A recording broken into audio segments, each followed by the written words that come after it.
हमारे सांसद मनोज राजौरिया जी, उनका स्वागत भाषण आपने सुना। नाम है तुम्हारा, मैं ज़्यादा लंबा नहीं बोलूँगा। आदमी जी का हमारा आपका सबका भोजन का समय हो गया।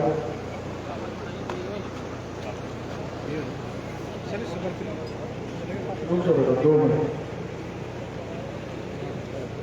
जैसा कि मैंने कहा कि रामेश्वर पाल जी के प्रथम पुण्यतिथि के अवसर पर परिवारजनों ने, राजपूत समाज के भाइयों ने ये जो रक्तदान शिविर का आयोजन किया है,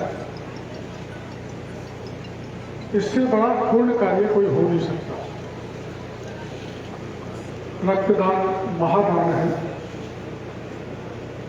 और मैं परिवारजनों को, राजपूत समाज के उन भाइयों को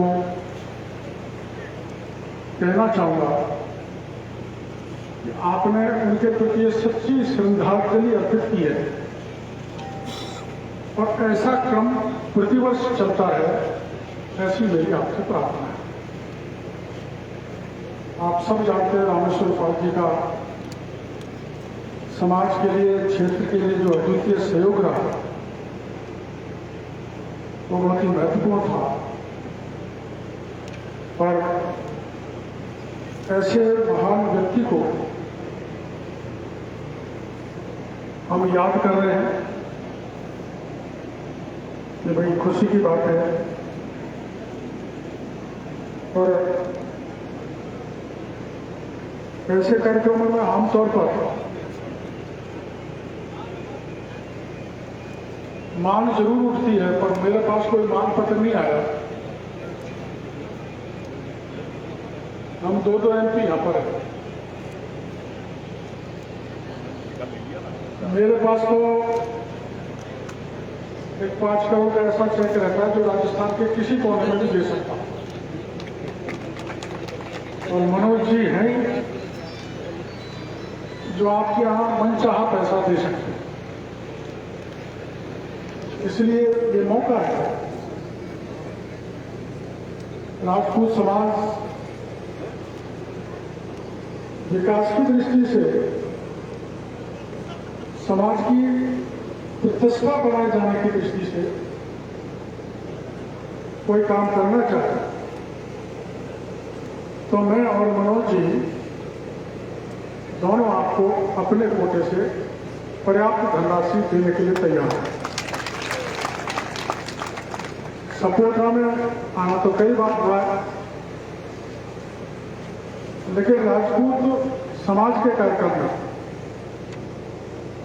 और ऐसे कार्यक्रम में जिसमें कालवी जी मौजूद हैं और भैरव सिंह जी के दोहिते उपस्थित हैं, वहां मुझे आने का सौभाग्य मिला।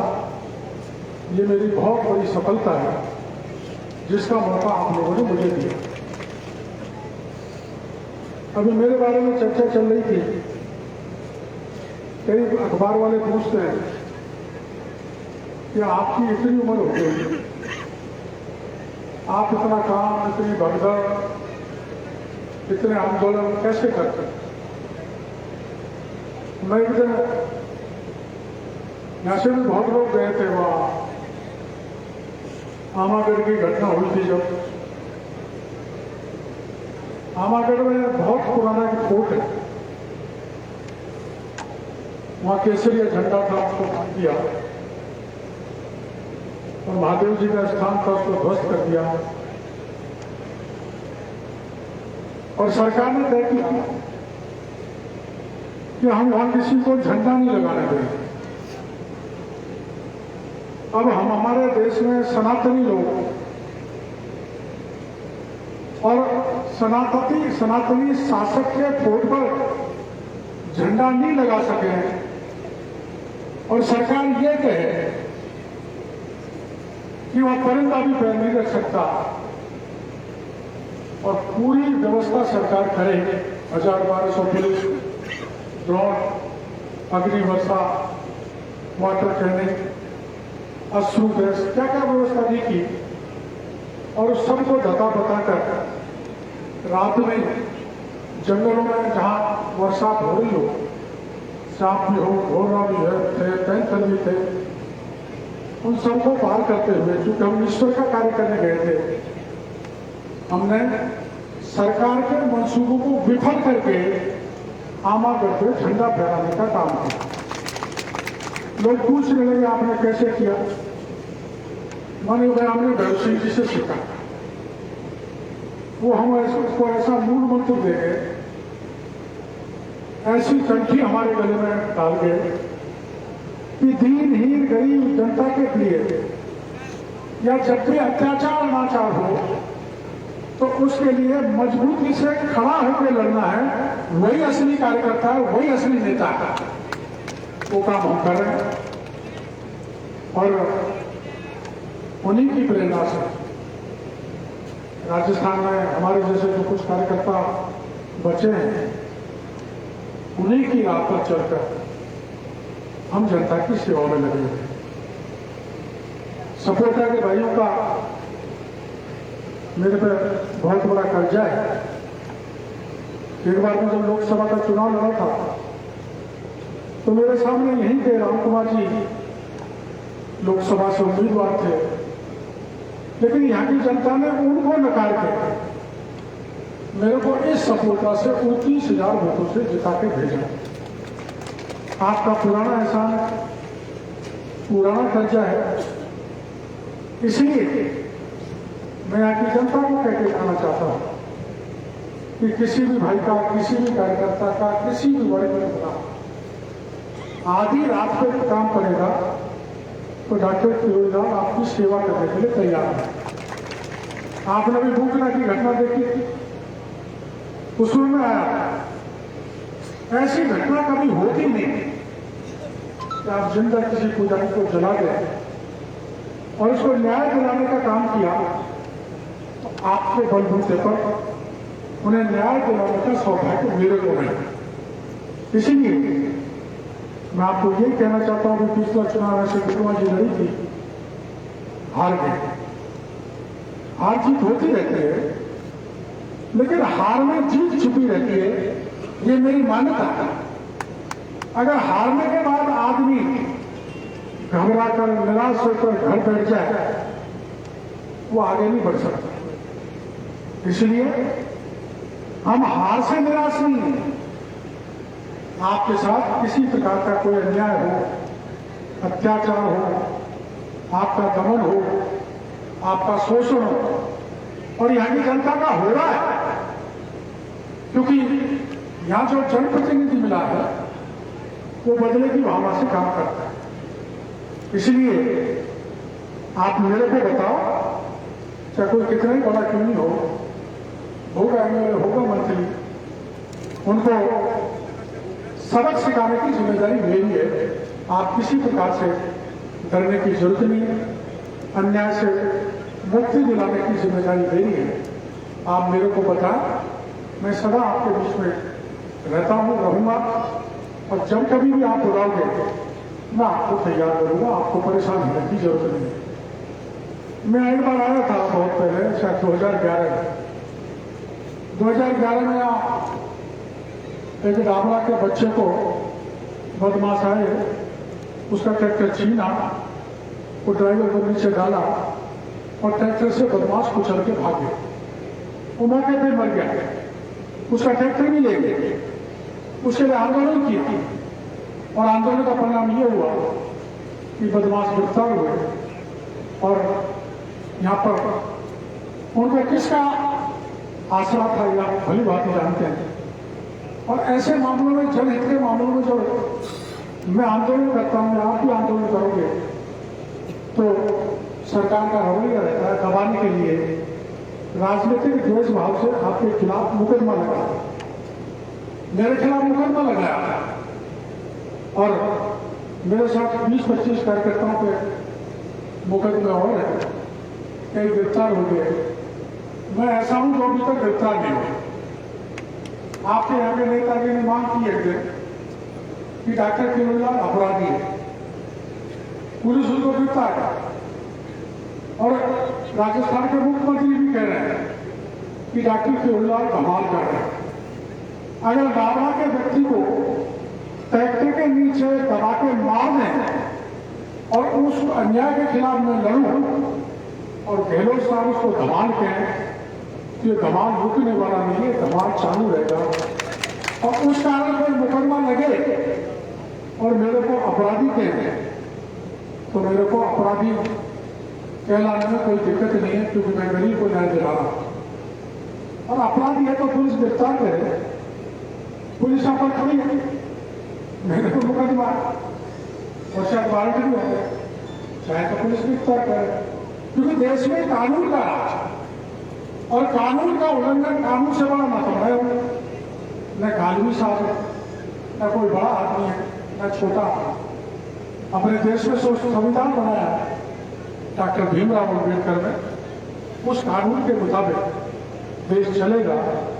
कानून से बड़ा मैं भी नहीं हूं, लेकिन कानून को हाथ में लेकर सत्ता वाले आकर कानून का दुरुपयोग करेंगे तो जनता को सड़क पर लेकर उसका प्रतिकार करने का अधिकार मेरा है, जो मैं करूंगा।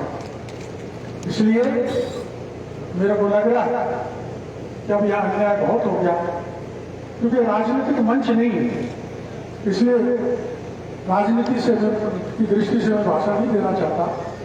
कि रामेश्वर पाल जी का अपना कार्यक्रम है, उनकी याद में रखा गया है, इसलिए यही ठीक रहेगा कि उन्होंने जो जो अच्छे कार्य किए इस इलाके के लिए, समाज के लिए, राष्ट्र के लिए, अच्छी श्रद्धांजलि यही होगी कि जो उन्होंने सभी कार्य किए हैं उन कार्यों को अपन भी अपने हाथ में लें और वैसे काम करें जैसे रामेश्वर पाल जी ने किया। मैं तो इस मौके पर आपको इसीलिए कह रहा हूं कि देखो लोकतंत्र है, लोकतंत्र में अपन बोल देते हैं एक चुनाव जीत जाता है, एक हार जाता है। जीतने के बाद जो जीतता है वो सबका नेता होता है, उसको सबको संभालना चाहिए। लेकिन आज की राजनीति में प्रवृत्ति बदल गई, जिसने उसको वोट नहीं दिया उसको आज की तारीख में वो नेताजी उनको रोंदते हैं, बदले की भावना से काम करते हैं। ये राजनीति में नहीं होना चाहिए। जो आज एमएलए बन जाता है वो सबका एमएलए है और पूरी जनता उसकी है। इसलिए मैं कहना चाहता है कि नेताजी को कि बदले की भावना से काम नहीं करें, बदले की भावना की कार्रवाई रोकें, नहीं रुकी तो हम इतने कमजोर नहीं है। हम हमारे बटन खोल के छाती के 56 इंच की छाती के साथ आपसे लड़ाई लड़ेंगे, हम जीतेंगे, आप हारोगे, ये मान के चलते। इसलिए सभी कार्यकर्ताओं को, यहाँ की जनता को मैं इस मौके पर यही कहना चाहूँगा कि जिस किसी भी प्रकार की कोई अन्याय अत्याचार आपके साथ हो रहा हो, मैं तैयार हूँ, आपके साथ रहूँगा। आपको किसी प्रकार से घबराने की जरूरत नहीं है। इस छोटे से कार्यक्रम में माननीय कालू जी पधारे और आपके बुलावे पर और अभिनंदन जी आए, उनका मैं बहुत बहुत धन्यवाद देना चाहता हूँ कि उन्होंने आकर हमारे इस इलाके के लोगों का मनोबल बढ़ाया। कालू जी कह रहे थे कि इधर राजपूत नहीं, लेकिन सपोटरा एक ऐसा स्थान है जहां पर इतने राजपूत हैं। यहाँ का राजपूत समाज ही हार जीत तय करता है। सपोटरा का एमएलए वही बनाता है जिसको राजपूत समाज तय करता है। ये जिस राशि वहां डालता है वही विधायक बनता है। इसलिए आप अब तो जो बात करना था तो कर दिया आपने 2-3 बार। तो आगे आप ध्यान रखना, कोई ढंग के आदमी का चयन करना ताकि इलाके का निष्पक्षता से किसी भेदभाव के बिना विकास हो सके और आप ऐसे माहौल में अपना समय नहीं गुजारे जो माहौल आज बना हुआ। इस माहौल से मुक्ति पाने का एक ही तरीका है कि आप सच्चे व्यक्ति को, जो सच्चा जनसेवक हो, सच्ची सेवा करें, इलाके का विकास करें, बिना भेदभाव के आपकी बात सुने, आगे मौका आएगा तो ऐसे इस पर आप विचार करेंगे और इस पर भी आप विचार करेंगे कि जो प्रार्थना मैंने की है कि कभी भी किसी भी प्रकार का काम आपका पड़े, मैं तैयार हूँ।